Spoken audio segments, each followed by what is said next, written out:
If you're on a Medicare supplement plan and you're like my mom, you have a Plan F, you've been persuaded, maybe by your daughter or another good conscientious agent, to move to a Plan G. With the Plan G, you might get a bill in the mail, and you've never gotten bills if you had a Plan F other than your premium. Stay tuned to this video and let me explain it.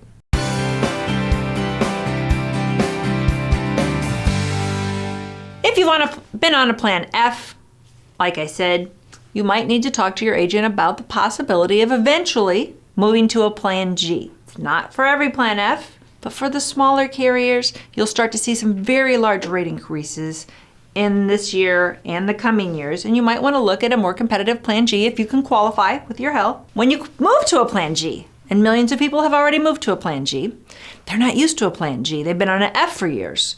And their agent told them, hey, this is more economical, let's go ahead and do this. And at the time, you were told that a Plan G does have a Part B deductible. It has a one-time annual deductible. It's less than $200. And you're like, that's fine, I'm saving $400 or more moving to a Plan G. Definitely a good deal. But then you forget about that. And then you don't go to the doctor for months, so you don't have the bill. You finally go to your first doctor's appointment. And that triggers this Part B deductible. So you get a bill. And you're like, I've never gotten a bill. This has to be wrong. It's not wrong. You have to pay that Part B deductible. It's one time a year. It's a one-time annual deductible. Once you've met that deductible, and it's only for outpatient, for things that happen outside of the hospital.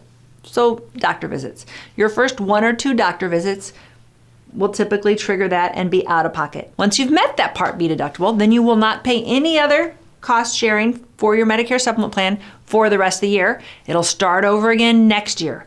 So for those of you that bought a Plan G last year and we're starting into a new year, you don't go to the doctor for January, February, you get bronchitis in March, and you get this bill, and it can't be right because you haven't paid a bill for months. It is right. It is your Part B deductible. So, very simple subject. Thanks for joining me. If you have other questions, if you scroll all the way down into the comments, ask us your other questions. We'll share them with other viewers. Thank you for watching.